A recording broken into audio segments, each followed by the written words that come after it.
السلام عليكم ورحمة الله وبركاته. الحمد لله الذي كفى وسلام على عباده الذين اصطفى. أما بعد أعوذ بالله من الشيطان الرجيم. بسم الله الرحمن الرحيم. فكلا أخذنا بذنبه فمنهم من أرسلنا عليهم حاصبا ومنهم من أخذته الصيحة ومنهم من خسفنا به الأرض ومنهم من أغرقنا وما كان الله ليظلمهم ولكن كانوا أنفسهم يظلمون.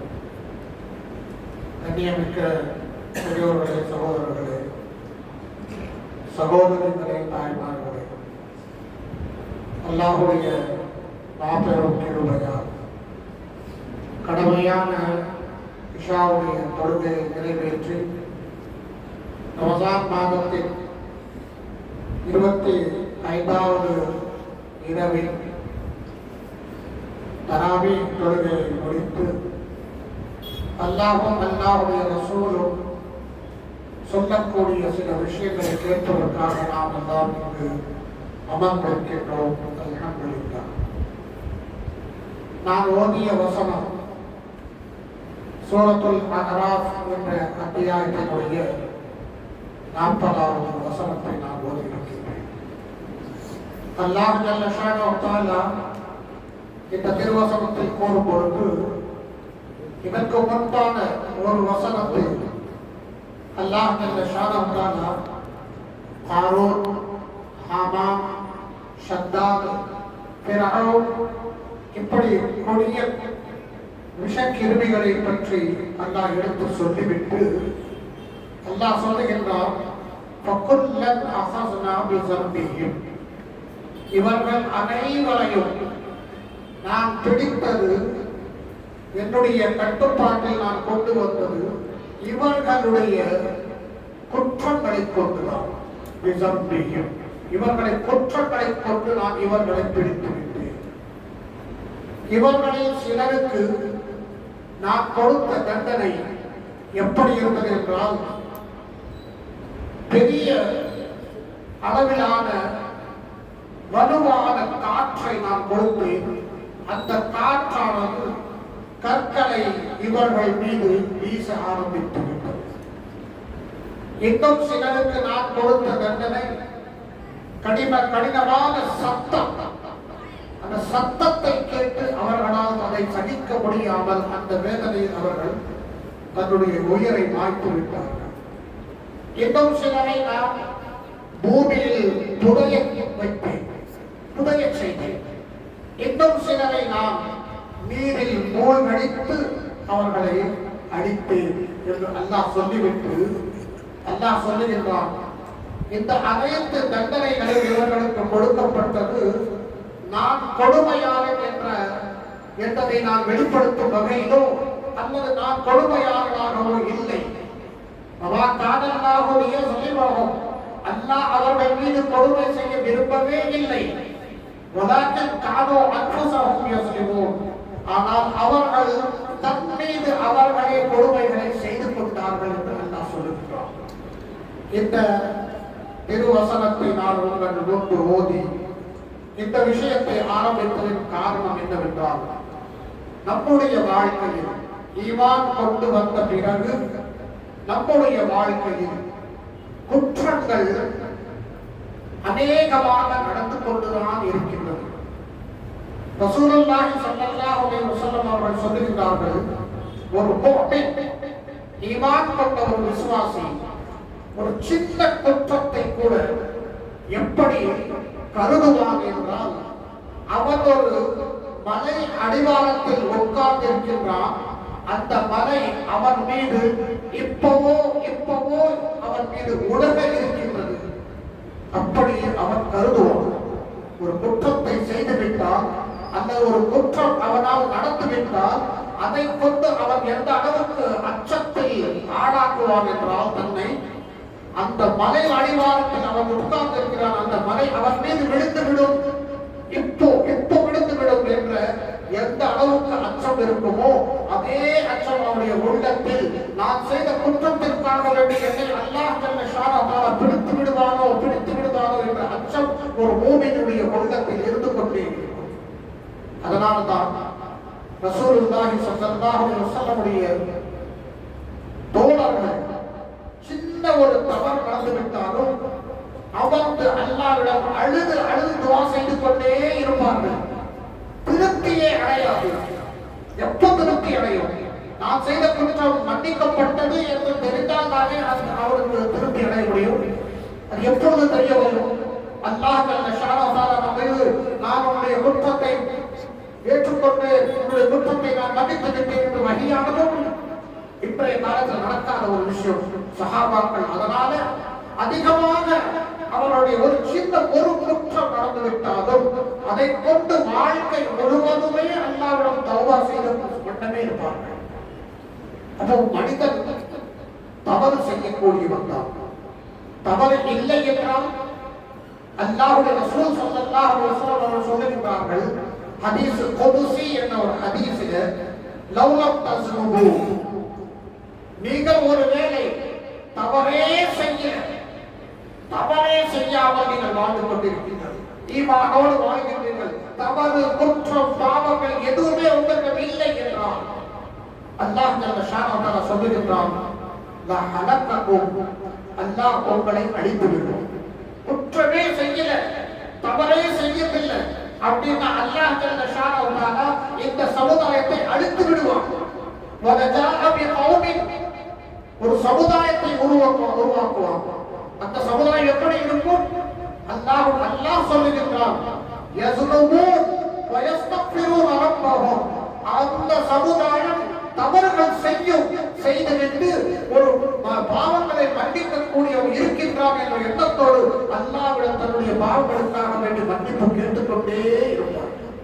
அப்படிப்பட்ட ஒரு சமுதாயத்தை உருவாக்கும். மனிதன் என்றாலே இயற்கையாக தவறுகள் நடப்பது சாத்தியம்தான். ஆனால் எந்த சமுதாயம் சிறந்தது என்றால் தன்னுடைய தவறை உணர்ந்து அல்லாஹ்விடம் அநேகமாக பாவங்களுக்காக வேண்டி மன்னிப்பு தேடிக்கொண்டே இருப்பவன் தான் சிறந்த சமுதாயம். அல்லாஹ்வுடைய ரசூல் ஸல்லல்லாஹு அலைஹி வஸல்லம் ஒரு மனிதர் சென்று கேட்கிறார், யா ரசூலல்லாஹ், இந்த பாவம் குற்றம் அப்படின்னா என்ன? எதை வச்சு நாம தீர்மானம் செய்யணும் இது பாவம் இது குற்றம் என்று எந்த அளவை வைத்து ஒரு அடிக்கோலை வைத்து நாம் வந்து விவாதம் செய்யணும்? எது இதுதான் தவறு இதுதான் குற்றம் என்று நாம் நிர்ணயிக்கிறதுக்காக வேண்டி ஒரு அளவுகோல் தேவை. எதை கொண்டு நாம் இதை அளக்குவது? அப்போ ரசூலுல்லாஹி ஸல்லல்லாஹு அலைஹி வஸல்லம் ரெண்டு விஷயம் சொல்றாங்க. ரெண்டு விஷயம் சொல்றாங்க. மா ஹாத ஃபீ நஃப்ஸிக, உன்னுடைய உள்ளத்தில் நீ செய்யக்கூடிய அந்த செயல் உன்னுடைய உள்ளம் அதை செய்யக்கூடாது என்று சொல்றது. செய்யாது என்னுடைய உள்ளம் சொல்லும், ஆனா நீ செய்வதற்காக துணிஞ்சு செய்யறாங்க. இது தவறு, இது ஒரு குற்றம், இது ஒரு பாவத்திற்கு முதல் அடையாளம். அடுத்த அடையாளம் என்ன தெரியுமா?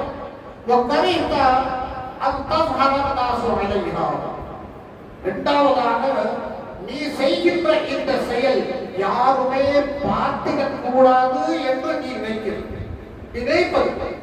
யாரும் என்னை பார்த்திடக்கூடாது, தவறு செய்கின்றேன், இந்த தப்பு செய்யும்போது யாருமே பார்க்கிறாங்களா? இந்த பக்கம் அந்த பக்கம் தேடி பார்க்கிறது.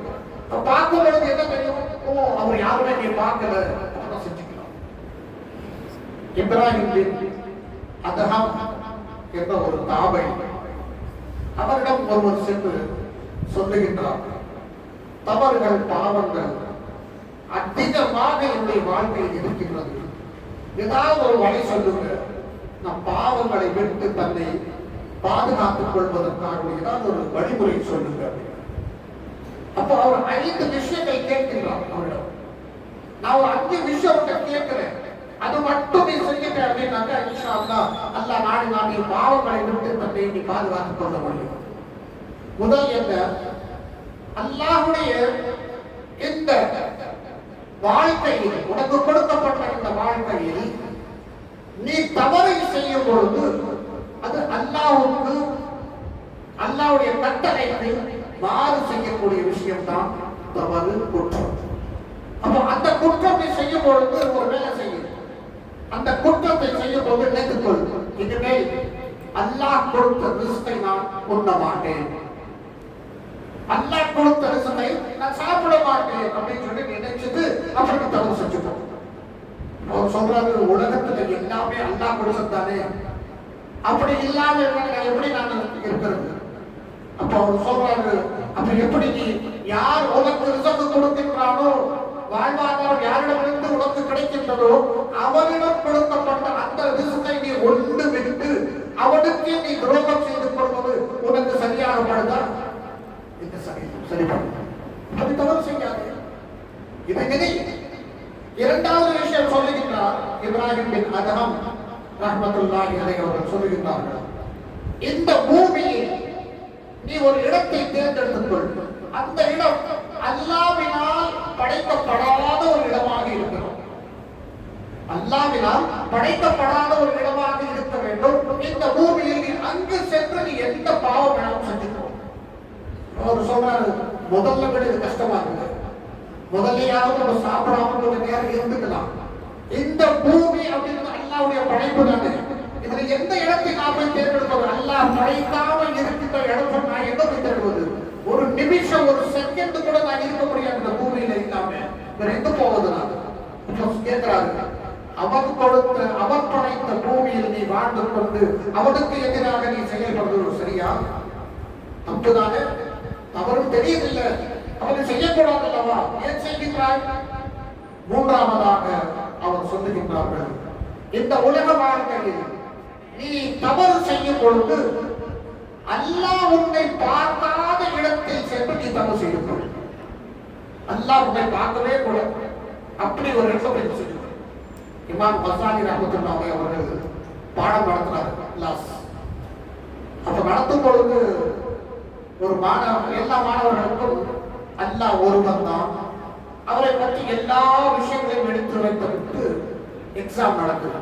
என்ன எக்ஸாம் அப்படின்னா, எல்லாத்துடைய கையிலையும் ஒரு கோழி கொடுத்து, ஒரு கத்தி கொடுத்து, யாருமே பார்க்காத இடத்துல போய் அறுத்துட்டு வாங்க அப்படின்னா எல்லாம் போய் அறுத்துட்டு வந்துறாங்க. இமாம் கசாலியுடைய ஒரே ஒரு மாணவன் மட்டும் அப்படியே ஓடி வந்துட்டாரு. கோழி உயிரோடு இருக்குது, கத்தி கையில அப்படியே பண்ணிட்டாரு. என்னப்பா எல்லாமே அறுத்துட்டு வந்துட்டாங்க, உனக்கு எதுவும் இடம் கிடைக்கலையா? அப்ப அவர் சொன்னார், நான் எங்க போனாலும் அல்லாஹ்வுடைய பார்வை என் மீது இருக்கின்றது. நீங்க என்ன சொன்னீங்க? யாரும் பார்க்காத இடத்துல சொன்னீங்க. அல்லாஹ் பார்த்து கொண்டுதானே இருக்கிறான். எந்த இடத்துல தேர்ந்தெடுத்து நான் இதை அறுப்பது? அல்லாஹ் பார்க்காத இடத்தில் நீ சென்று நீ பாவத்தை செய்து கொள் என்று சொல்லுகிறார். முடியாது. நான்காவது சொல்லுகின்றார்கள், உனக்கு உன்னுடைய உயிர் எடுப்பதற்காக வேண்டி மாணவர் வரும்போது அவரிடம் போய் சொல்லு, கொஞ்சம் எனக்கு அவகாசம் கொடுங்க, நான் நல்லதை செய்து விட்டு அல்லாஹ்வுடன் தௌபா செய்து விட்டு நான் வந்துடுறேன் அப்படின்னு கேளு. அவர் சொல்றாரு, ஆண்டவர் எனக்கு கை கொடுப்பாரா? إذا جاء أجلهم لا يستأخرون ساعة ولا يستقدمون. எந்த ஒரு மனிதனுக்கும் அவனுடைய மரணம் வந்துவிட்டால் ஒரு நொடி கூட முன்னோ பின்னோ ஆகாது என்று அல்லாஹ் சொல்லிவிட்டானே. அப்படி இருக்க நேரத்தில் இந்த மாணவர் வந்தவுடனே என்னுடைய உயிர் எடுக்கும் பொழுது எனக்காக வேண்டிய கொஞ்சம் அவகாசம் கொடுக்க மாட்டாரு. உனக்கு தெரியுதில்லை, அவகாசம் கிடைக்காது தெரியுதில்லை. அப்ப பாவம் செய்யும் பொழுது என்னை மன்னித்து விடுவார், நான் தப்பிச்சிருவேன் சொல்லி எந்த நோக்கத்தில், எந்த எண்ணத்தில் இந்த பாவத்தை செய்கிறேன். அதே நேரத்தில் மறுமை நாள்ல அல்லாஹ் நீ செய்த பாவங்களை எல்லாம் எடுத்து உனக்கு என்று, ஐந்தாவது விஷயம், உனக்கு என்று அல்லாஹ் ஒரு மாணவரை அழைத்து இவனை கொண்டு போய் நரகத்தில் செலுத்துங்கள் என்று அனுப்பி வைப்பான். அப்பொழுது நீ ஒரு வேலை செய்ய, உன்னோட நான் வரமாட்டேன் அப்படின்னு சொல்லிட்டு அந்த மாணவர் கூட நீ போகாம இருக்க முடியுமா? அந்த மாணவரை எடுத்து சென்று விடுவான். அப்ப அவர் சொல்றாரு, அது நடக்காத ஒரு விஷயம், எதுவுமே உன் கையில இல்லையே. அப்படி இருக்கும் பொழுது அல்லாஹ்வுக்கு, அல்லாஹ்வுடைய கட்டளைக்கு மாறான செயலை செய்வதற்கு எப்படி உனக்கு துணிச்சல் வரும்? கொஞ்சம் சிந்திச்சு பாருங்க என்று சொன்னார். அதனால அல்லாஹ் கொடுத்த இந்த வாழ்க்கையில தவறுகள் இல்லாம வாழ முடியவே முடியாது. ஆனால் தவறு நடந்த பிறகு அதை உணர்ந்து அல்லாஹ்விடம் தௌபா செய்தவர்களாகவே நாம் இருக்க வேண்டும். அதுதான் சிறந்த சமுதாயம். அல்லாஹ்வுடைய ரசூல் ஸல்லல்லாஹு அலைஹி வஸல்லம் அவர்கள் சொல்கிறார்கள், இந்த உலக வாழ்க்கையில் தனிப்பட்ட மனிதன் செய்கின்ற தனித்தனியான குற்றங்களுக்கும் பாவங்களுக்கும் சில அல்லாஹ் ஜல்ல ஷானஹு வ தஆலா பெரிய அளவுக்கு அவர்களுக்கு பாதிப்புகள் வைத்திருக்கிறார். ஆனால் சமுதாய ரீதியாக ஒரு சமுதாயமே சேர்ந்து ஒரு தப்பை செய்கிறது அப்படின்னா அந்த சமுதாயத்திற்கு என்ன விளைவுகள் ஏற்படும் என்பதை அப்துல்லா பின் உமர் ரலியல்லாஹு தஆலா அவர்கள் ஒரு ஹதீஸ், நபி ஸல்லல்லாஹு அலைஹி வஸல்லம் ஹதீஸ் இப்னு மாஜாவில் இடம்பெற்றிருக்கக்கூடிய ஒரு ஹதீஸை அறிவிக்கின்றார். ரசூலுல்லாஹி ஸல்லல்லாஹு அலைஹி வஸல்லம் அவர்கள் சொல்லுகிறார்கள், முஹாஜிரீன்கள் ஒரு 10 நபர்கள், 10 சஹாபாக்கள் கொண்ட ஒரு கூட்டம்.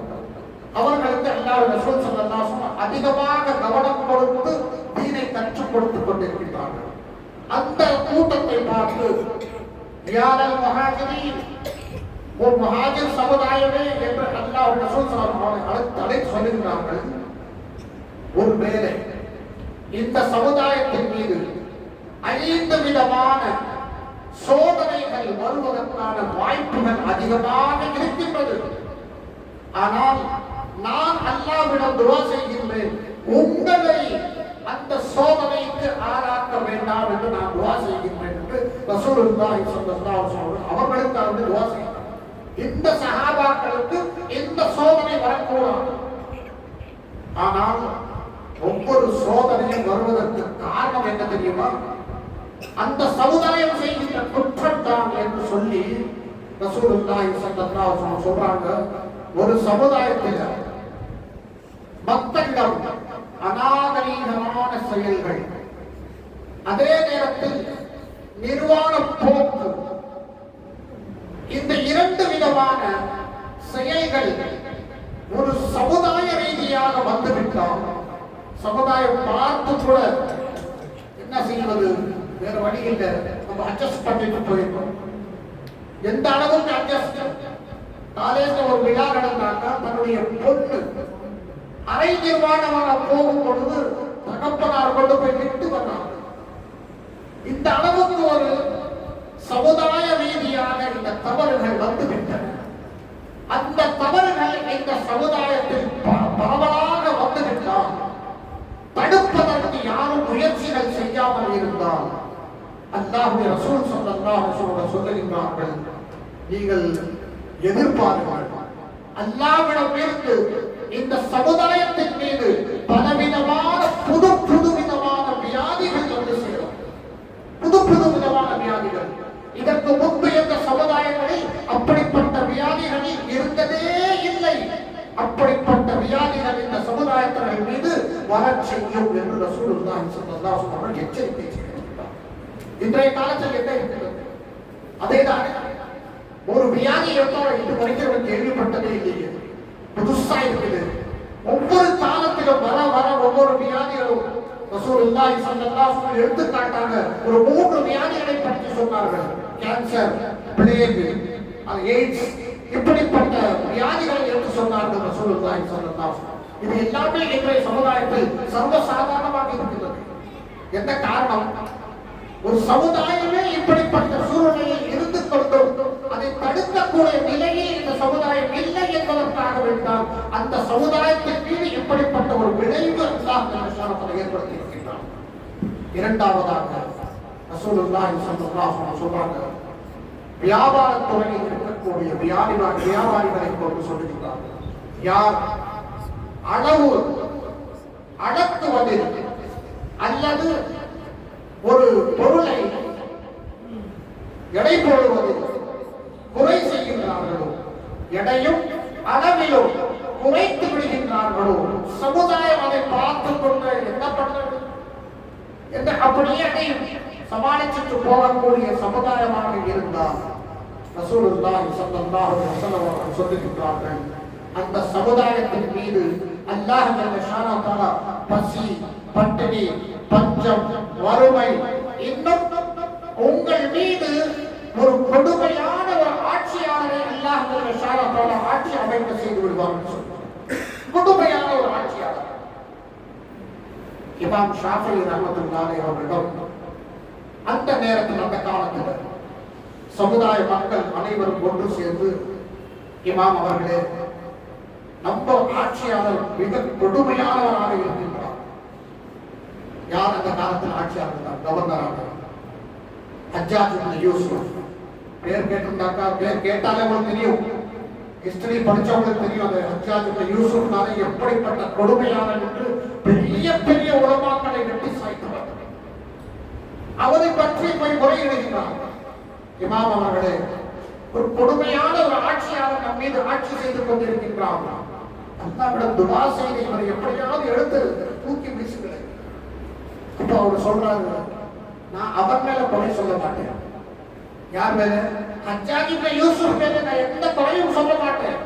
சமுதாய ரீதியாக உங்களிடம் என்ன தப்பு இருக்குது, என்ன குற்றம் இருக்குது, என்ன பாவத்தை நீங்கள் செய்திருக்கிறீர்கள், இப்படிப்பட்ட ஒரு நிலை உங்கள் மீது அல்லாஹ் சுப்ஹானஹு வ தஆலா சுமத்தி இருக்கின்றார் என்றால் நிச்சயமாக சமுதாய ரீதியாக ஏதோ ஒரு குற்றம் இருக்குது, அந்த குற்றத்தை நீங்கள் தேடி பாருங்கள் என்று சொல்கிறார் இமாம் ஷாஃபிஈ ரஹ்மத்துல்லாஹி.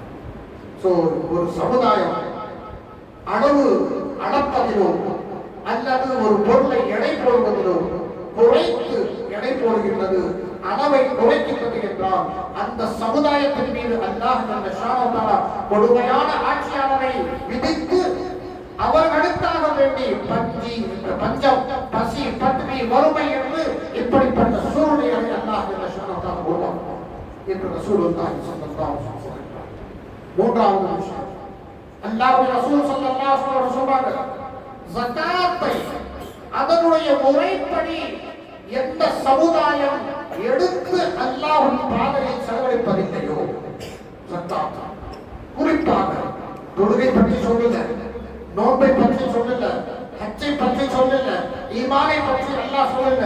இந்த இடத்துல சொல்லும் போது அல்லாஹ் ரசூல் ஸல்லல்லாஹு அலைஹி வஸல்லம் சொல்றாரு, ஜகாத்தை யார் அதனுடைய முறைப்படி கொடுக்கவில்லையோ அந்த சமுதாயத்தின் மீது அல்லாஹ் ஒரு துளி கூட வானத்திலிருந்து மழை பெய்ய வைக்க மாட்டான். ஒரு துளி கூட வானத்திலிருந்து மழை வராது.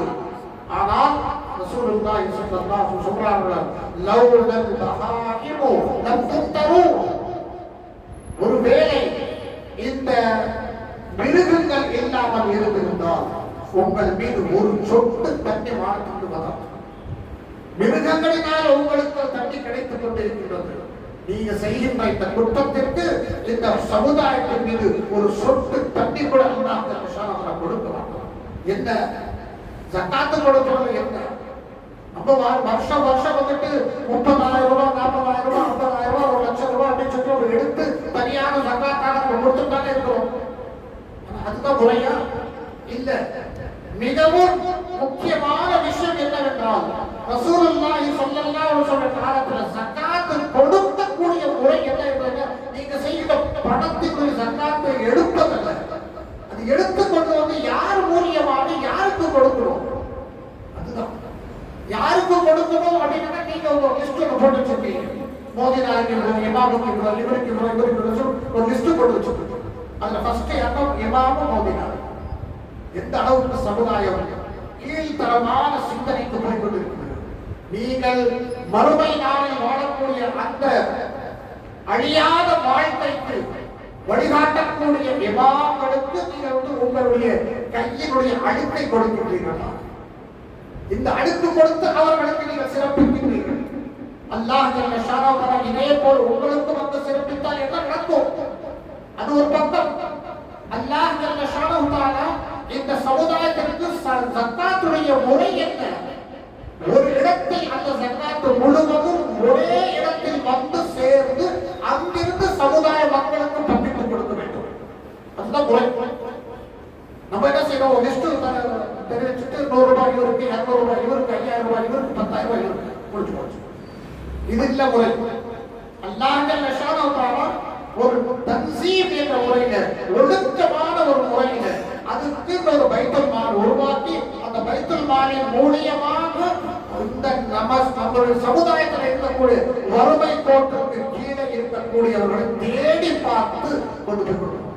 இந்த முறை அதை பத்தி பேச ரொம்ப பேசிக்கலாம். அதுக்கு போடு அல்லாஹ் ரசூல் ஸல்லல்லாஹு அலைஹி வஸல்லம் சொன்னாங்க, ஜக்காத் யார் முறைப்படி கொடுக்கவில்லையோ அந்த சமுதாயத்தினர் மீது ஒரு துளி கூட மழை பெய்யாது. ஆனால் மிருகங்கள் இருக்கின்ற காரணத்தினால் உங்கள் மீது மழை பெய்ய செய்கின்றார் அல்லாஹ் ஜல்ல ஷானஹு. நான்காவது விஷயம், அல்லாஹ் ரசூல் ஸல்லல்லாஹு அலைஹி வஸல்லம் சொல்லுகிறார்கள், நீங்கள் அல்லாஹ்வுக்கும் அல்லாஹ்வுடைய ரசூலுக்கும் நீங்கள் ஒரு வாக்குறுதியை கொடுத்திருக்கின்றீர்கள். அந்த வாக்குறுதியை நீங்கள் நிறைவேற்றாமல் இருந்தால் அல்லாஹ் ஜல்ல ஷானஹு தஆலா உங்களுக்குள்ளேயே சண்டை சச்சரவை உண்டாக்கி இருப்பார். அந்த வாக்குறுதி என்ன? நம்ம என்ன சொன்னோம்? நான் முஸ்லிம், எங்க அப்பா எனக்கு அப்துல்லா பேர் வச்சுட்டார், அப்துல் ரஹ்மான் பேர் வச்சுட்டார், அதனால முஸ்லிமா? இல்ல, நாம நினைச்சு கூட பார்க்கல. லா இலாஹ இல்லல்லாஹ் முஹம்மதுர் ரசூலுல்லாஹ் என்ற கலிமாவை சும்மா இப்படி ஓதுல, அஷ்ஹது என்ற வார்த்தை சேர்த்து ஓதிக்கிறோம். நான் சாட்சி கூறுகிறேன், அஷ்ஹது அல்லா இலாஹ, வணக்கத்திற்குரியவன் அல்லாஹ்வை தவிர வேறு யாருமே இல்லை என்று நான் சாட்சி கூறுகிறேன். என்ன இது? அல்லாஹ்வுக்கும் நமக்கும் உள்ள ஒரு ஒப்பந்தம். இந்த ஒப்பந்தத்தை மீறக்கூடாது. எப்படி மீறக்கூடாது? அல்லாஹ்வை நாம் வணக்கத்திற்குரியவன் என்று நினைத்த பிறகு அல்லாஹ்வினால் ஒரு அழைப்பு வருகின்றது, ஹய்யால ஸலாத்தி ஹய்யாலல் ஃபலாஹ், வாங்க தொழுகை பக்கம் வாருங்கள், வெற்றி பக்கம் வாருங்கள் அப்படின்னா உங்க வியாபாரத்தை நீங்க விட்டுருங்க.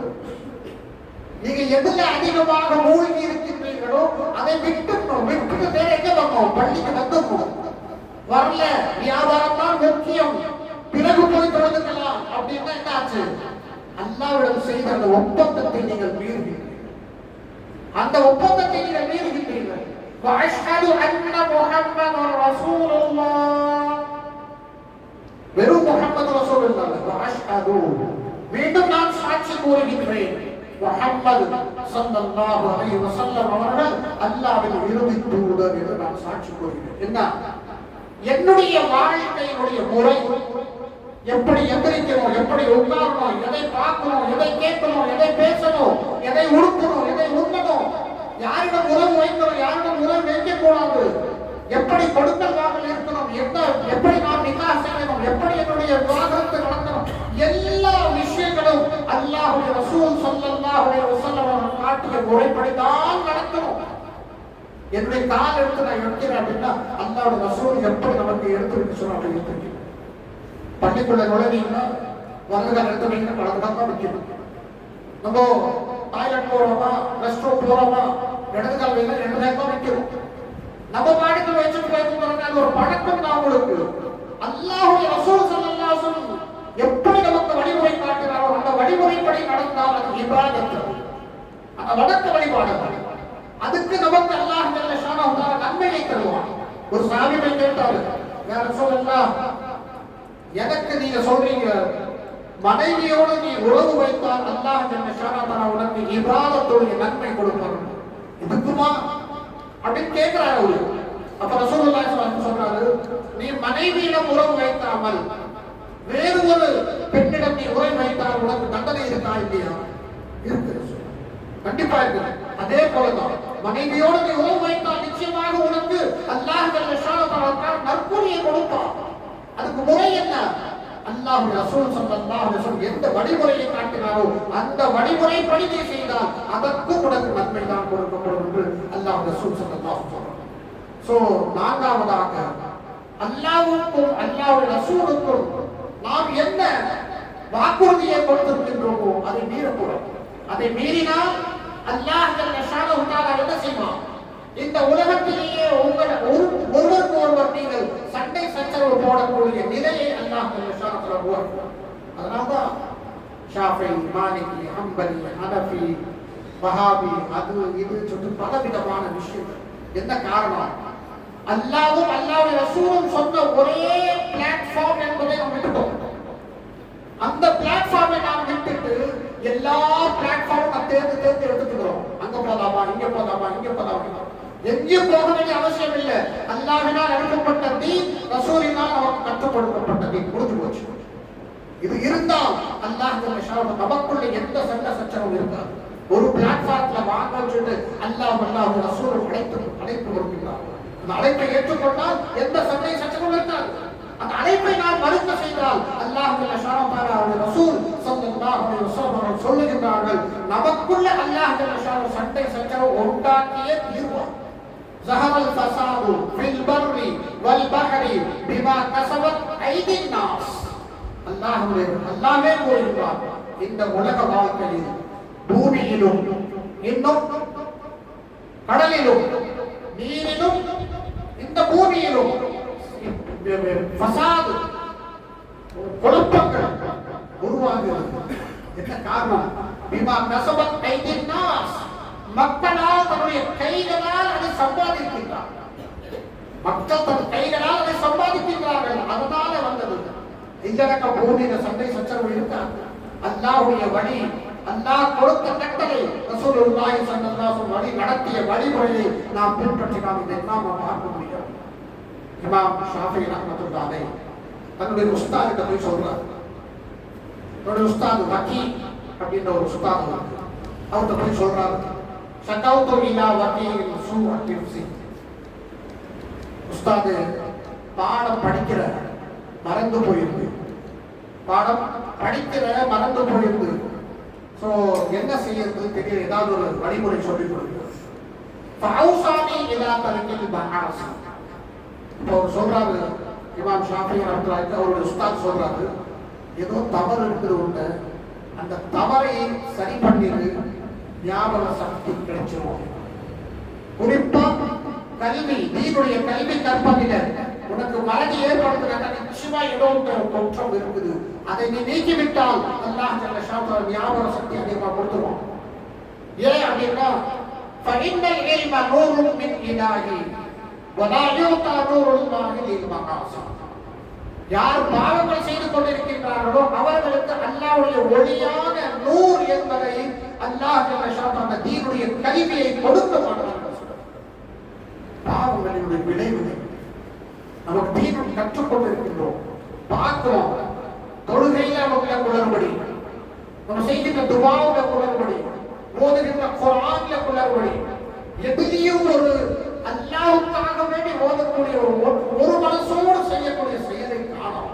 இப்படிப்பட்ட செயலினால நமக்கு என்ற அதனுடைய விளைவுகள் தான் ஏற்படுத்துகிற அதனுடைய நன்மைகளும் அதனுடைய பிரதிபலன்களும் நமக்கு கிடைக்காமல் தான் இருக்கின்றது என்பதை இந்த சமுதாயம் பார்த்துக் கொண்டுதான். கடைசியாக ரசூலுல்லாஹி ஸல்லல்லாஹு அலைஹி வஸல்லம் அஞ்சாவது சொல்லும் பொழுது, உங்களுடைய சமுதாயத்தில் ஆட்சியாளர் குர்ஆனும் ஹதீஸுக்கும் உட்பட்டு நீதியை நிலைத்து வைத்தார்.